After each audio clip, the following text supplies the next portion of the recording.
Welcome back to the podcast. This week, we're going to be discussing Hasselblad and its major comeback in the world of photography through no doing of their own, the AI backlash, and how it's continuing to change the way we're working, which is kind of like an ever-evolving subject, I suppose. The new genre of photography that is blowing up at the moment, and this is in videography and photography, so stills and motion. There's a new genre, it's very popular. We're getting a plethora of requests for it. So much so, Rob doesn't know this yet, but after this podcast, he's helping me build a new rig just because of it. Excellent. And that also links to Osmo Pocket cameras and all of the new variants of that and how that's changing the creative world. And then we're going to discuss the photography channels that we watch. Because it turns out that we both have quite different viewings on YouTube. So it's been, 2 months since we've done a podcast, maybe? Yeah, I've not seen you for a month. I've not seen you. No, we've been away for a month. We're in all weekend this weekend and next weekend. It's a busy little time. But what have you been shooting since I last saw you? How have you been shooting? Yes, I have. And a bit some different stuff, actually. Still had a couple of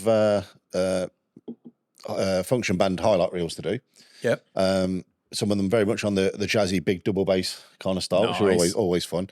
And then did some work for for Strata Commercials, which is a company that services and maintains heavy goods vehicles and light goods vehicles.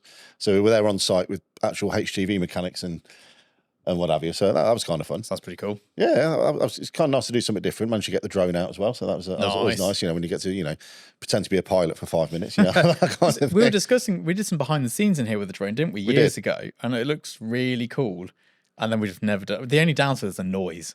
Yeah. Indoors, you forget trying to record any audio when you got the drone buzzing about. You know, the amount of people that have asked me, why does the drone not have a mic on it? I'm like, well, fire one up, and you'll know immediately why you don't.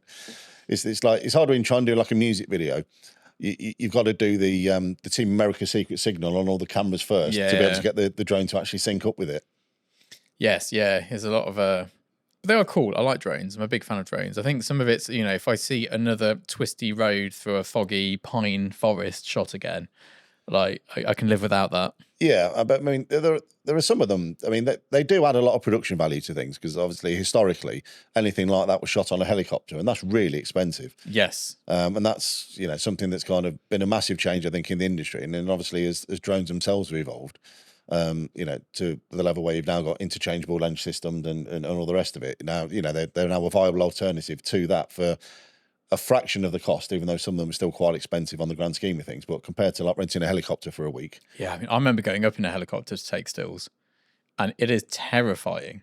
So if you've never done it before, what happens is they usually just remove the door because they don't want to open a window. So because windows don't open on these things. They remove the door. You then just get put in a basic seatbelt, like a lap belt. Like it's not.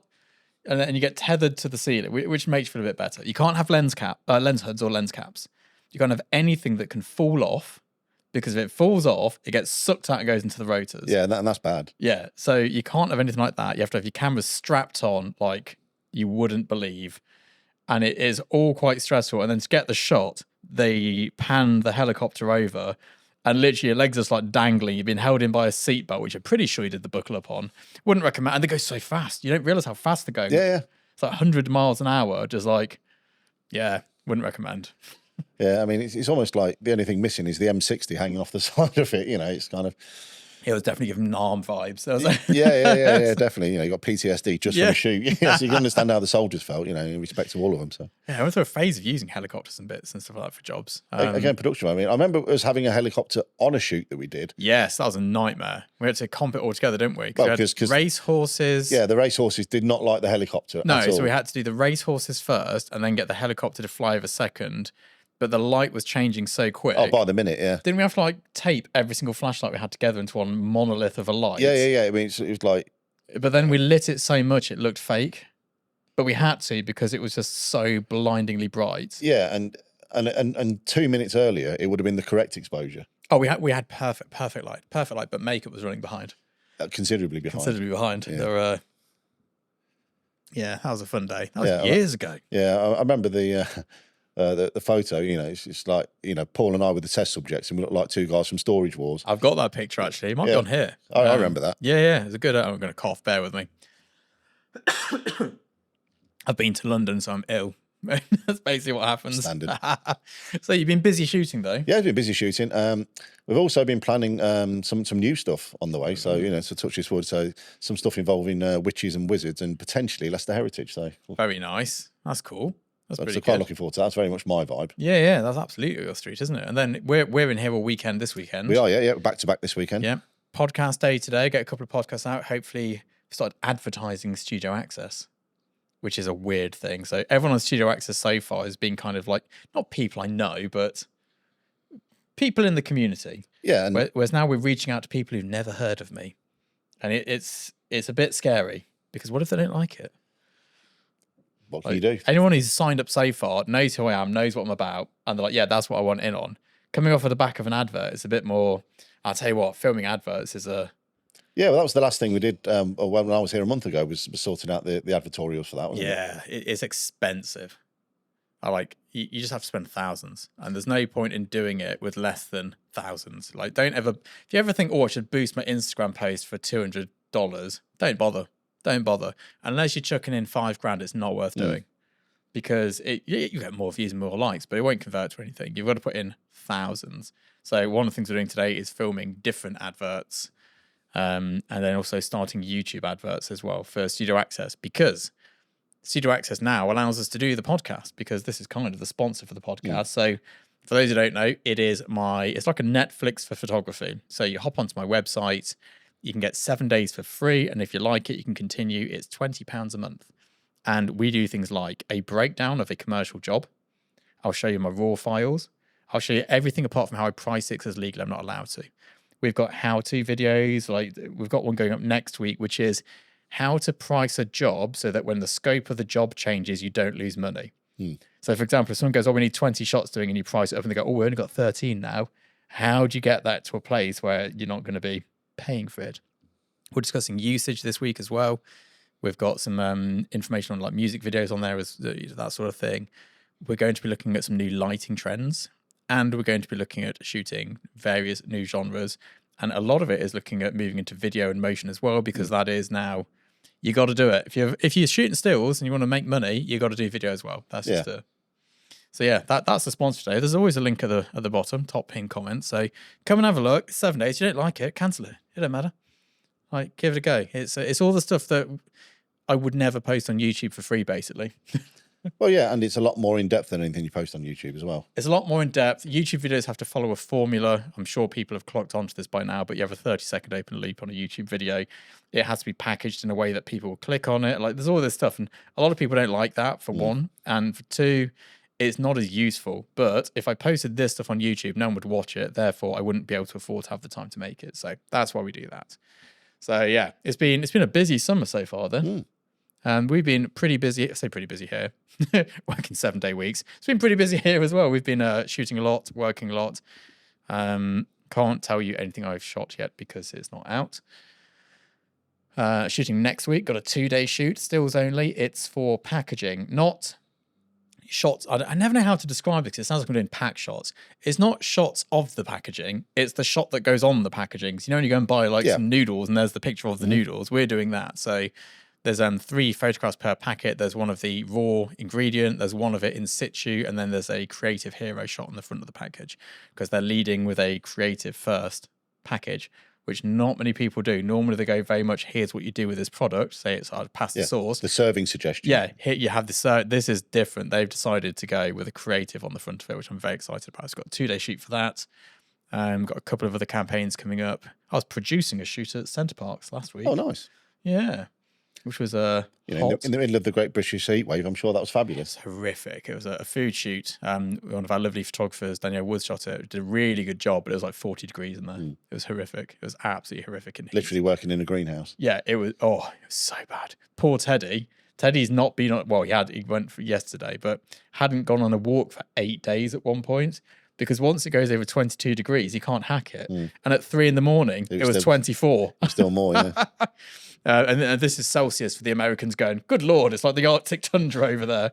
Yeah, I don't know what it does in Fahrenheit. We don't do Fahrenheit here, I suppose. No, we double it and add 30 and you're roughly there. So there's double and add 30? Yeah, that's Rob's quick tip.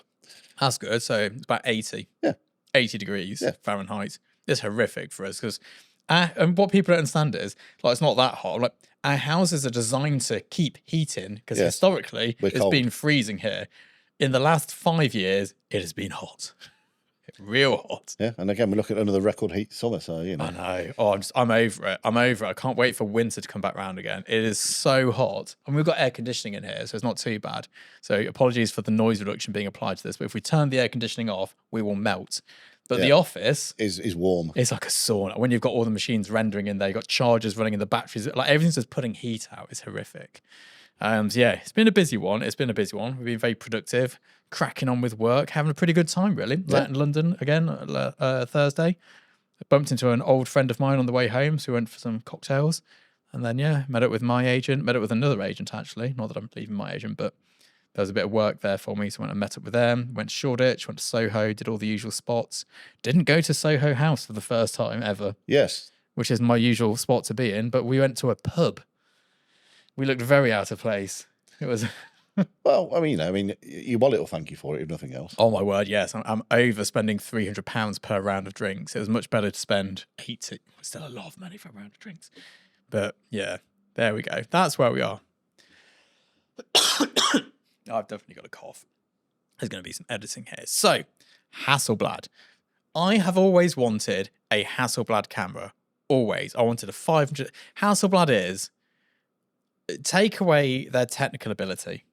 Like, ignore that. Just the brand heritage. It is the brand. If you want to shoot street photography, you want a Leica. If you want to shoot anything else, Hasselblad. The two cameras I'd like to own are a Hasselblad 500cm with a film back and a Leica M6 with a film. The reason I don't own them is because I'm a professional photographer. I can't justify a Leica M6, so it doesn't do anything for me. And I can't use a Hasselblad even with the digital back because Capture One won't work with the files. And you go, oh, they've got their own software. They have. And then you get a shoot and you try phoning up like Digitex. Oh, do you know how to use Focus? Kind of. Yeah, I've used it once before. It's like, I don't want that in my life. I want someone who goes, no. And there are a few who specialize in it. But of course, they're booked up. Yeah, of course. But Capture One, God bless their hearts, have made it now so you can open, and this is only the beginning of things, open a Hasselblad file inside Capture One. Next up, by the end of the year, I believe, you're going to be able to tether. And I'm basing this on hearsay and rumour. I'm going to put that out there straight away. Also known as internet facts. Internet fact, alternative facts. This is what I've heard. Now, I don't know if this is true or not. If it is true, and you can tether a Hasselblad by the end of this year, guess what I'm going to be shooting on? Glad. I tell you what, that Fuji is going to take a kicking. I'm going to straight out the door because it is like the Fuji GFX I use. It's the 100 megapixel one. The files are lovely. The camera build is meh. The menu system was created by Satan himself.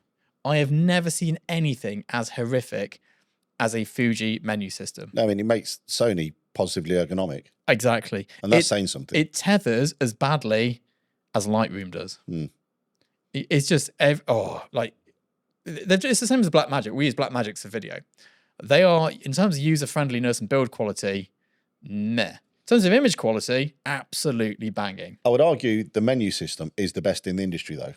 Yeah, to be fair, video menu systems are awful. On the GUI, it's the one. Like, everybody wishes it could be as easy to use as a Blackmagic. Yes, that is true. The menu system is pretty darn good. Yes, they are not the best built, I think it's probably fair to say. You wouldn't want to drop one.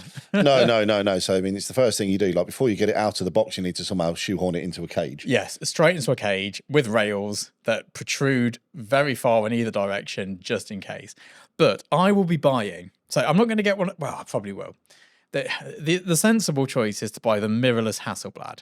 But that's not what I'm going to do, obviously. I'm going to buy the Hasselblad 500cm with the 50 megapixel digital back that looks like a film back with a waist level viewfinder and a selection of lenses. You always love those, don't you? Oh, it is the most sexy camera in the world. And if I can tether that into Capture One, when I'm working with people, I can use it handheld. When I'm working on a sort of still life set, I can put it onto my Cambo. It's just like the back just goes straight onto the Cambo. Yeah. I need to buy a new bit for it, but they're like 500-600 quid. Worth it.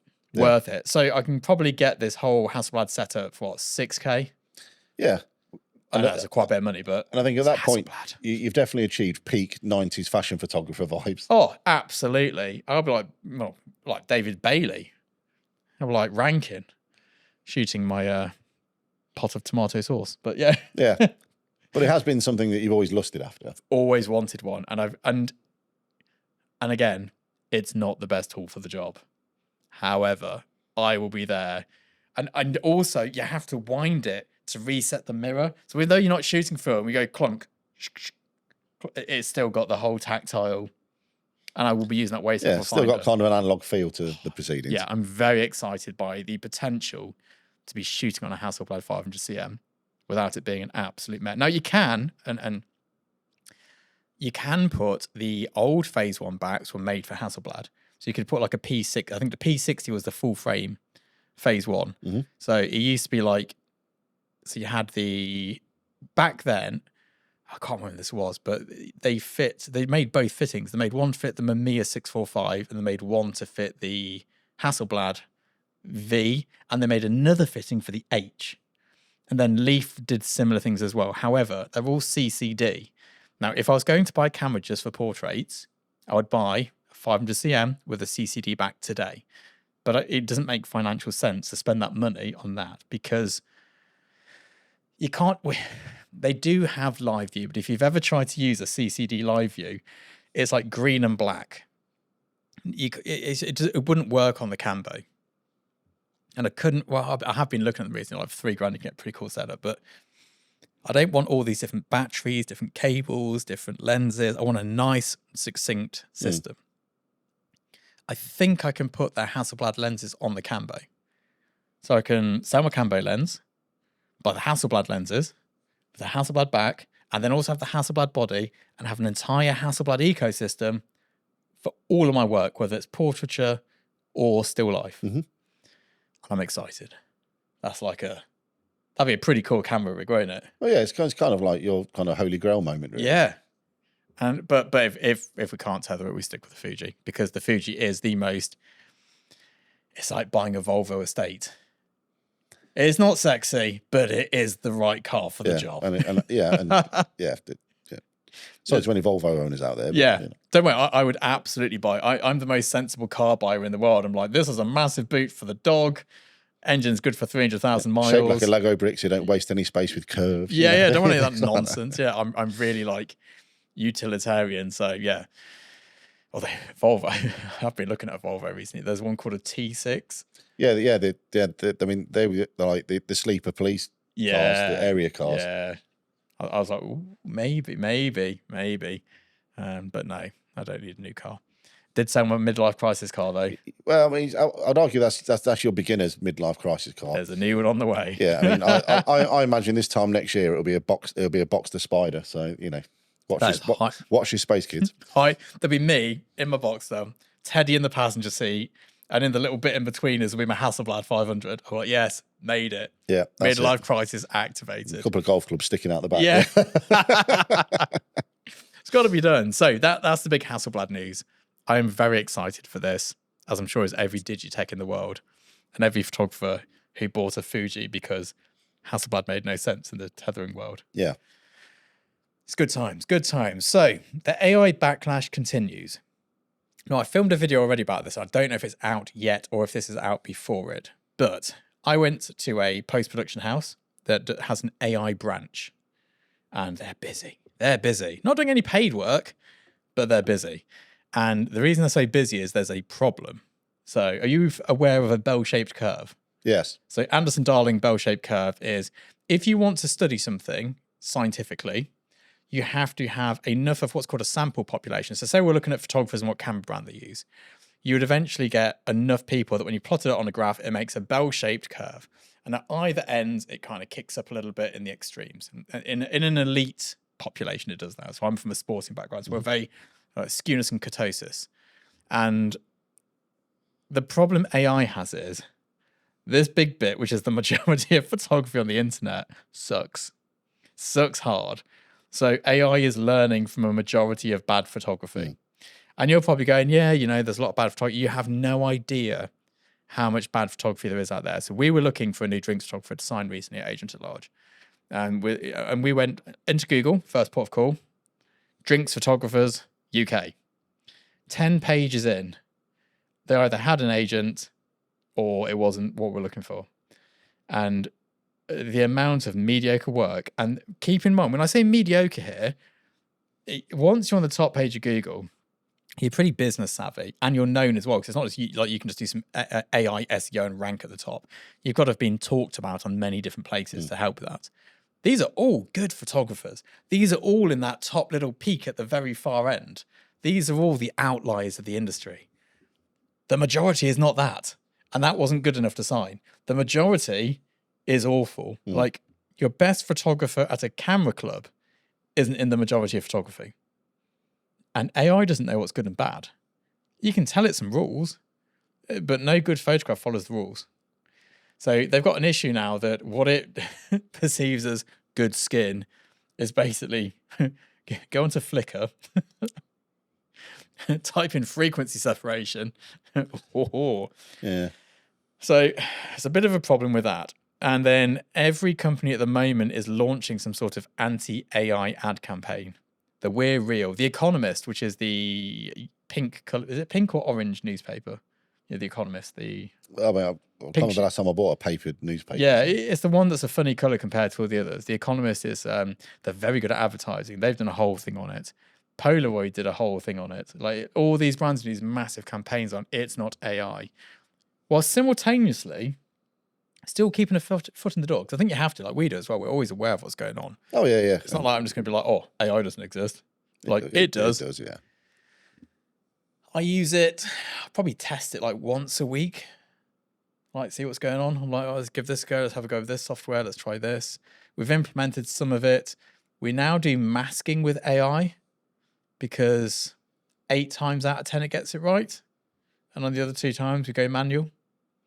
It's pretty good. Yeah, I mean, it depends on, you talk about packet shots. Yeah. Not that you're doing a packet shot, but you know what I mean? Yeah. If it is the case that you are doing actual shots of packaging, where it's all predominantly straight lines and square corners, AI most of the time it'll get you there. Yeah. So if I was shooting this can here on a white bit of background. Who's not a sponsor, by the way, I'd like to point out. Yeah, come on, Beaver Farm.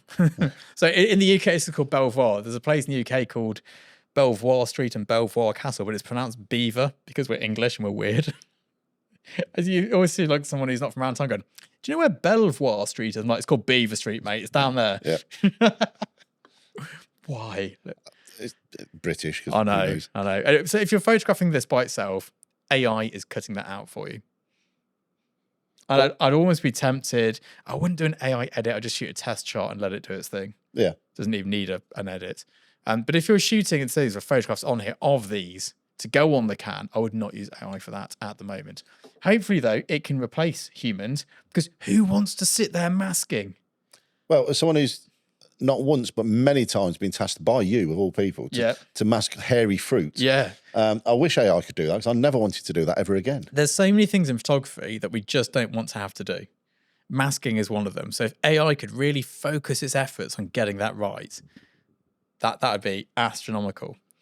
It's getting there, though. It's getting better at masking. Yeah, I mean, it's still a long way from, like, hair, for example. Yeah, I wouldn't trust it for that. I don't know if it'll ever get there, to be honest, because, again... It's so difficult, isn't it? That's one of those things. But, again, like everything has some use. Everyone's either afraid of it or believe it's, the new Jesus tool. Yes. And the truth is, it's neither of those things.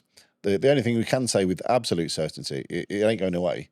Oh, no, it is here to stay, and it will shape whatever the future of our industry is, for sure. For better or for worse. I mean, this job I've got next week would be a prime candidate to be AI. It's a small client. It's a nice, even, well-known shape of item we're photographing to go on there. There's a bit of creative. The problem is, though, it will be more expensive to do it with AI than to photograph it. And yes, you could do it for free with AI, but to make it look as good as if I shot it, it will cost more than me shooting it, and it will take longer than me shooting it. And of course, that will change over time. But no, it's a food brand. No food brand wants there to be AI on their food adverts. People are like, well, if it's AI for the food... If the advert's fake, how fake is the food? What's in here? Yeah. What's in this? This can't be good. So, yeah, There's a big backlash now. We're getting, like, for years, we would fight to be able to film a BTS of a shoot. No, we don't want that. We don't want that. Now, how much would it cost to have a BTS of the shoot done so we can just show people we really did this? Yeah. Like, how much can we get in count? Like, it's just changed, and it's changed. It's constantly changing. It's brilliant. Which brings me through to the new genre of photography that's blowing up. So I put a shout out for this recently. I was looking for a social first photographers and videographers. So this has been around for a while, but it's really sort of hit the, big ad, I'm not going to name ad agencies, I don't want people hounding them, but big ad agencies now have sub-agencies which focus on social first, which is social media first campaigns. And the thing is, like, they don't, obviously, a social media first campaign will not pay usage. So it's just day rating it. Like, you're getting like $3,500 a day, which is what, equivalent to $5 Australian dollars, so 5,500. Or if you live in Australia in a main city, it's the same as charge like 9,000 Australian dollars. You can't just convert. I've learned this already now. I'm good at it now. You can't just convert the currency. You have to convert the currency for the cost of living. So it's about those prices, which isn't bad. And the reason I was interested in it, I got someone contact me recently going, "Oh, could you shoot this social first thing?" No, it was one of our photography shoots. So social first campaign, it's 800 for the day, which is 1,200 Australian dollars. 2,000 Australian dollars, 1,200 euros. US, yeah, sorry. Brain's not braining. And I was like, absolutely not. Not a chance. I was like, what do you need doing? And work how much it costs. All they want is for someone to take an iPhone and go and take pictures on the company's iPhone and hand it back at the end of the day. I was thinking about it. I was like, if you could Monday to Friday that bad boy, you would be minted. Minted. And that's been a thing for a while, actually. I mean, I remember about 2 years ago now, before the AI really blew up and what have you. That I remember I was the videographer at a wedding. There was myself and gentleman I worked with, Paul Trunkfield, who I've talked about before. So we were there in tandem, because I think you can agree with this, is that if you're shooting stills at a wedding, one person can do the job competently without too much stress. Yes, yeah. Videography, you need two people. Minimum, especially if you're recording audio for ceremonies and such. Yeah. You have to have two people. There's just no ifs and buts, in my opinion, on that. I mean, others will prove me wrong. And then there's another lady there who spent the entire day following us around with an iPhone in portrait, all for their social media channels. Yep. Yeah, social first wedding photographers are a big thing. I mean, and everyone's like, oh, people with iPhones it's not like it's a skillless job. So here's how I look at it. All right. I can take a great photograph with all this kit behind me. I've got there's nothing I don't have that I could possibly need to make a perfect photograph. For me to take a perfect photograph with a phone and nothing else is way harder. Way harder. Now, of course, the aesthetic's different and the expectations are different, but way harder. Could you imagine shooting one of my shots with just an iPhone and whatever's available likewise? It'd be horrific. I'm not convinced I could do it without my kids. So the social first thing is changing a lot. So after this, I'm getting Rob to fix me up with a portrait rigged video camera. So I've got a few Blackmagics. I'm going to put one in portrait only. And some of that is, and I'm shooting adverts at the moment for social media. That is social first content. It needs to be shot in portrait, because if I need it landscape for YouTube, portrait for I need to shoot two different videos, because yes, you can crop it, and a lot of clients try and do this, but if you're constantly cropping stuff, you're always compromising. Yeah, I mean, you're compromising actually the landscape shot, because the composition's so bad, knowing that you got to stick it in the middle, and it's got to be in that 30% in the middle always. So I'm just going to be shooting two adverts. Yeah. I do it twice. Obviously, each take will be slightly different because we don't script anything. Well, you can shoot the two almost back to back. Yeah, we'll just do one and do a straight run through. Well, we might even be able to put the cameras so close to each other. Yeah, basically so close together, it won't matter. We'll see if we can do that. So that's something we're looking at. But I think social first is an interesting prospect, because the volume of available work for social, you're still getting $3,500 a day. Yeah, and it's huge. And like, it's a quick raid. Because again, after a few days, everyone's seen it. Well, what's the next one? Yeah, and the volume of it, oh my word, it is insane. And the reason I'm not doing it is nothing more than I don't want to work that much. Mark, don't have to work that much. I'm not going to work that much. If I was starting out today, I'd be seriously considering putting some social first packages together. I don't want to be trekking up and down the country each day doing different things. But if I was 25 and single, I'd be on that. I'd be on that like. Yeah. Nobody wants a professional photographer at an event in the way they did in the early 2000s. Who are these photos for? Who wants a stuffy formal portrait on a background that's printed out from a print machine? Do you remember those? You go to an event and like there's a little booth, and Yeah. that was great. We don't want it anymore. We want it straight on social media, ready to see. And I just think, well, I'm all for it. Like, it's important. It's marketing. It's like you wouldn't believe the planning that goes into these social first shoots. It's not like, go and take some pictures with an iPhone, kid. It's like, no. No, it's the same. Research groups, there's briefs, creative, storyboards, everything. I'm fascinated by it. It's great. It's a brave new world.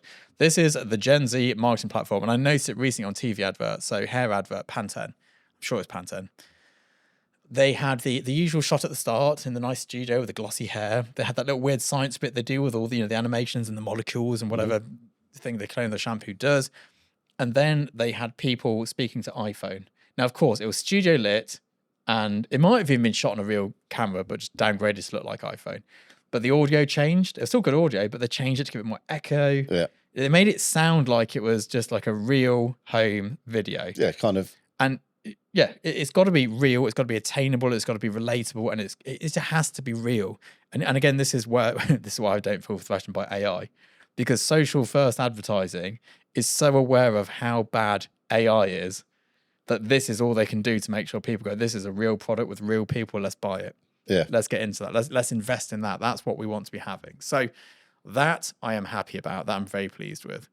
And then these Osmo Pocket cameras. Talk to me a bit about those, because it's kind of relevant. Because these Osmo, I've got an Osmo DJI Osmo Pocket 3. Pocket 3 you have, yeah. Brilliant. I use it when I do vlogs for the YouTube channel, which is my favorite content to make. I use it when I do those. It's a really nice camera. It's lightweight. We take it on shoots for behind the scenes, little gimbally shots. Brilliant. And they're not the only people now, are they? No, it's ever expanding. I mean, you've now got Insta 360 releasing their version. Because again, if you look at that, which is my gimbal rig, is my long-serving gimbal rig, it's not the most discreet thing, is it? Let's be honest. No, you wouldn't be able to turn up to a small function with that and blend in. Yeah, and equally, I see a lot of sort of YouTube like food review channels and such that's what they predominantly film with, is the an Osmo Pocket style camera, because again, it's tiny, it's small, it's smaller than this can of drink, and it's more discreet. This is kind of waving a big flag that you're doing something kind of, dare I say, almost professional. So they're kind of very, very useful, and for probably 99% of content that people want to make, they're good enough. Exactly that. And this is back to the same thing we do come back to every few months. At what point is good enough? You can spend the 6 months making this one picture, and you think it's a bit average, mate, for 6 months work, or 21 years in Axl Rose's case for Chinese democracy. Yeah.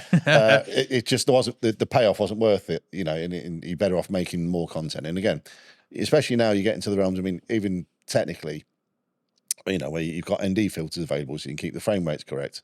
They're now like 4K, 8K. So you've got plenty of resolution to crop, recompose, do what you need to do.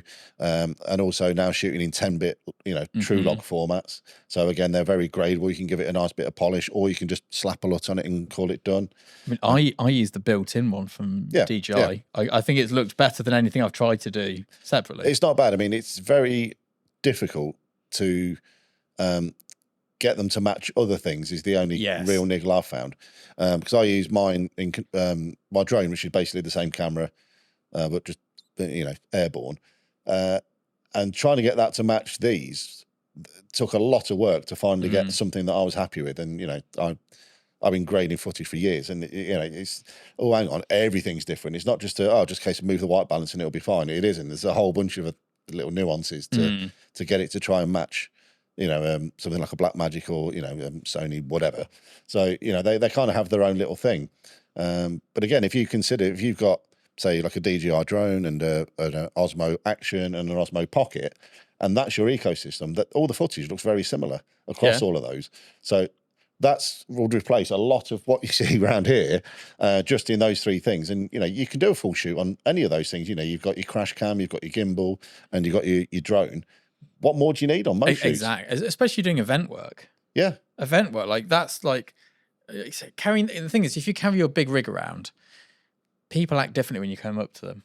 If you're walking around with a tiny little thing like this, Nobody cares. Nobody cares. Everyone's relaxed. Might as well just be a phone, and nobody cares. Exactly. It's a real. Yeah, I'm all for it. I like it. I like these little cameras. I think tech and equipment is one of the quickest ways to kill creativity.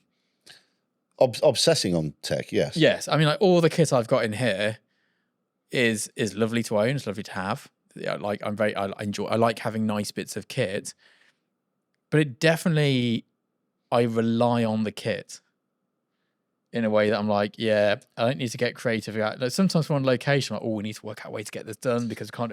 When I'm in here, whatever I need to do is easy to do. I've got everything, every bit of rigging, every bit of lighting, every bit of sensor, technical cameras. But when you're like forced into like a corner, I do think it's a more creative way to work. And dare I say it actually forces you to do things correctly. And bear with me on this for a minute, because I mean I've been on set with a few times. You know, when I've been, anything from DP to first AC, whatever the case may be, and then you've got the guy who's like, you're setting a shot up, and they don't bother white balancing. Oh, there's a mate shooting raw. We'll figure out that later. It's still not an excuse for not doing it properly in the first place, because there will come a day when you're right at the end of the scale and it's not enough to move it, that you're going to get bitten by that. So again, people use it as a crutch and become lazy because they've got better kit and it's more forgiving and you've got more manipulation potential in post. That's not an excuse for not doing it the proper way, the old school way, like you had to when you were shooting on film and all the rest of it, because there's a reason that was the proper way to do it, because it is in fact the proper way of doing it.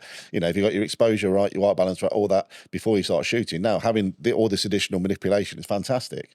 If you're having to use every ounce that you've got available to you just to colour correct the picture, you've got a real problem. Well, that's why it's like a technical camera, because everyone's like, oh, you shoot a shot of this looking upwards, you get the converging lines. Yeah. They're like, oh, just fix it in Photoshop.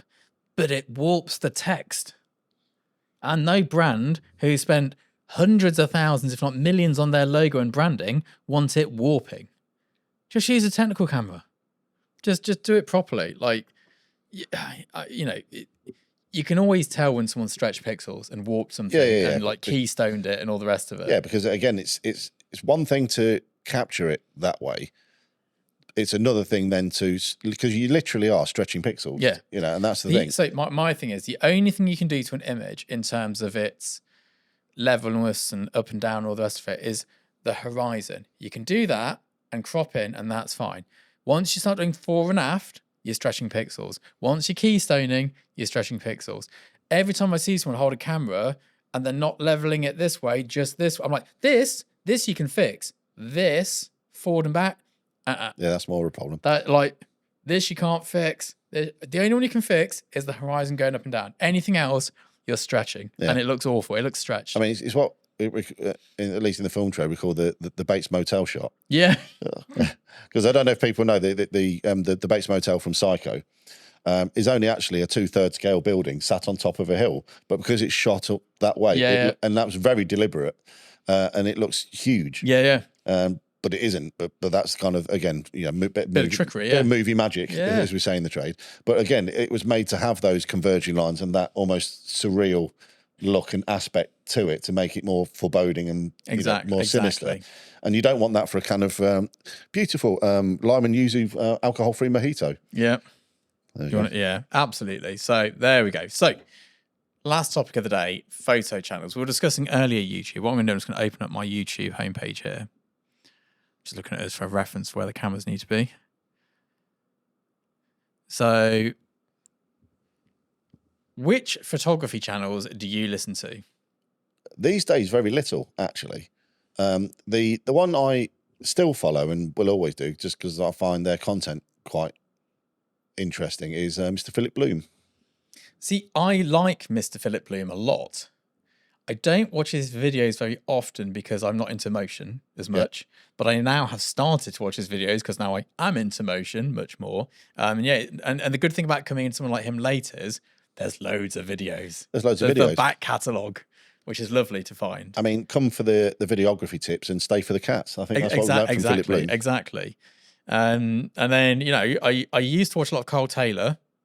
I watch his opinion videos now, not his educational. I don't need to know how an umbrella works, obviously. But that's not true, actually. What did I watch recently? There was a modifier, and I was just like, I don't think that's a thing you need. I can't remember what it was. It was some type of modifier, and I was like, well, if you've got this or you've got that, why on earth would you? Anyway, there was a reason why you'd need it. So you learn something new every day. But yeah, so I watched Carl Stuff, did an interview with him on his channel last year, which I think if you're a member of his platform, you can go and watch and go with a few questions on there. Who else do I watch in photography? I watched Thomas Heaton, the landscape photographer. I have no interest in doing landscape photography, but I really like his channel. I think I like the way he tells the story. It's very clever storytelling. But apart from that, so at the moment we're looking at a Volvo 850R video. The ultimate sleeper. A lot of cycling stuff. For some reason, Sims, like the computer game, I don't play computer games. That's a weird one. Oh no, I think it's music from Sims. A lot of music, a lot of cycling, a lot of Volvos. Because I'm currently looking at a new car for Teddy. Because we've slightly ragged my current one. A lot of cycling. A lot of car rebuilding. Mostly cars and cycling. The karting method. I listen to his stuff. It's like podcast format. Every video is like an hour long. It's quite interesting. He's a nice person to listen to. Good flow to the stories. Keith Cooper used to live down the road from me. He has a big YouTube channel. He had a massive website back in the day when forums were big. I think it was like the Canon Route. I can't remember what it's called, but he had a big website.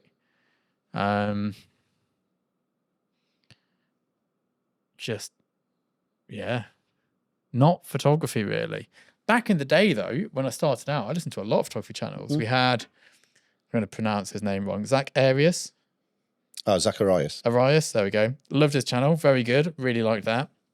Chase Jarvis, one of the best photo channels ever back then, because someone like me living in a place like Leicester, which isn't London, where do you discover that a DIT station exists? Where do you, all these things all in there? So that was good. What else was good back in the day? You used to listen to Jared Poland back in the day. And he used to do music photography, gig photography. Yeah, that's what I was doing. And again, that's how I cut my teeth into all this, was music photography. So he likewise. Popped up. There was classic Digital Rev TV. Oh, that was really good. But then I don't listen to their new channels because I'm just not interested in cameras. No, but then that whole Top Gear with cameras shtick. Yeah, it dies. It's aged out a bit, I think. Yeah, I think so. And I think, and again, it's kind of, it was very much an entertainment channel, and obviously their job was to persuade you to buy things from them. Yeah, it's very clever. It's kind of a nice way of doing it. But and again, it was entertaining. And then, like all things, everyone has a big falling out, and it's not the same anymore. I used to like Grainy Days. Not that I dislike it now, but I went through a phase watching Grainy Days. They're like 1 hour photo walks with old film cameras. Quite like that. The guy's very funny. That's just who are we missing? Like, what should we be watching for photography? Like, what's out there that's good? I don't know. I mean, my focus very much has been moving pictures these days, and that tends to be most of anything kind of related tends to be more moving pictures now. I can't remember the last time I sat down and watched a video where they were, talking about, or, apart from your stuff, obviously, but that's a different thing. Looking at, teaching, let's see how we did this shot, and it's a stills thing, and it's just, I don't have the interest for that anymore. Yeah.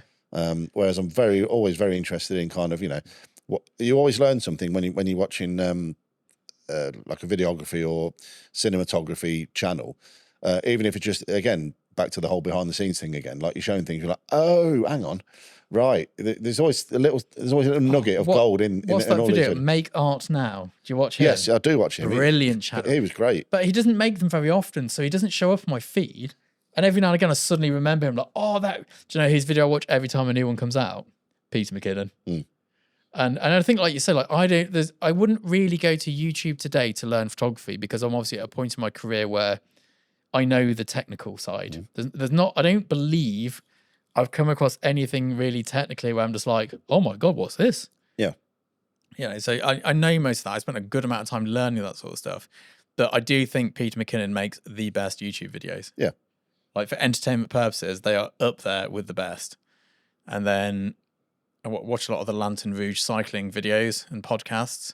Watch controversially the Lance Armstrong podcast. Oh, like I like a bit of. Is it more or less controversial than Joe Rogan? I mean, he's more controversial than Joe Rogan. The podcast is less controversial, but him doing it is quite controversial, I suppose. But yeah, a little like that. I don't know, a lot of health videos. Start doing Pilates from home. Oh, you? Yeah. Yeah. It's that time of life. You're reaching that number, so, you know. Well, I've got a new track. I've trained all my life, and as I'm getting older, I'm just like, I can't afford to get injured. So deadlifts, no more. No more deadlifting, no more squatting. Yeah. And not with silly, like do it with light weights, but not like deadlifting. No ego lifts. Yeah, they're gone. So I do a weight session, a run day, a Pilates day, and then a different activity day, and I just loop it. Can't get injured if you're doing it each one that little. Can't get overtrained because none of it's that hard. Yeah. But do get to exercise every day. Walk the dog a couple of hours each day. Stay reasonably in shape, I suppose, which is good. Ready for the London party. He's got to be on form. Well, yeah. But yeah, so all is good. That's probably a good place to tie it up early, isn't it? Yeah. I mean, as always, you guys let us know what kind of shall we say photo and video content you watch on YouTube. Yeah, but good to know. There's always someone's like, what am I missing? Yeah, I mean, we could be missing out, so, you know. Let us know. Let us know. Right then, we'll see you later. Ciao for now.